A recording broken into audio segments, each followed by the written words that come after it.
result, and two, the small random cases of voter fraud that do keep coming up, well, they all seem to have been committed by Republicans.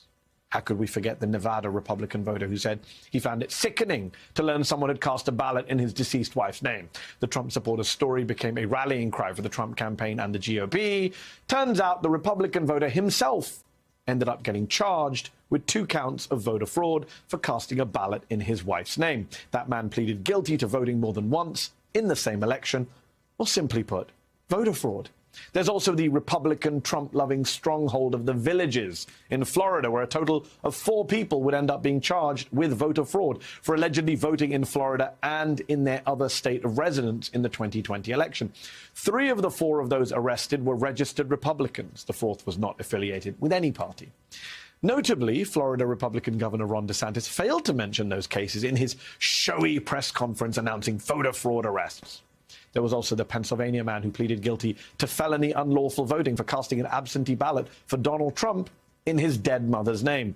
A Republican Arizona woman also pleaded guilty to casting a ballot in her dead mother's name in the 2020 election. In Ohio, a local Republican official admitted to forging his dead father's signature on an absentee ballot, then voting again himself. We learned this summer that the husband of a Colorado woman who has been missing for over 2 years pleaded guilty to illegally casting his wife's mail-in ballot for, wait for it, for Donald Trump. While shenanigans from the 2020 election are still coming to light, we are also learning of a few more recent ones. We learned this week that a former New York State Republican election official pleaded guilty to illegally using voters' personal information to obtain absentee ballots in 2021, also known as voter fraud. The indictment describes a scheme in which the former official allegedly had voters sign an envelope that was supposed to hold their completed ballots.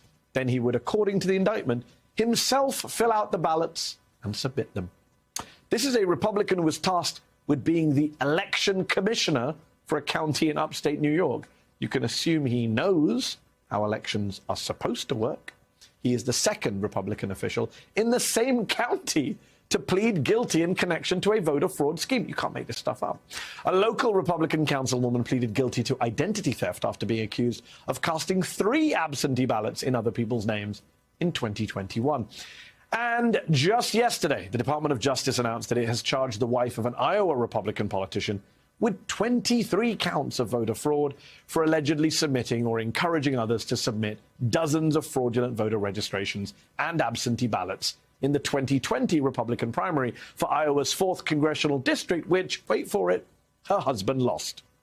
But it didn't end there. After her husband lost, she is accused of doing the same thing in the 2020 general election when her Republican husband successfully ran for county supervisor.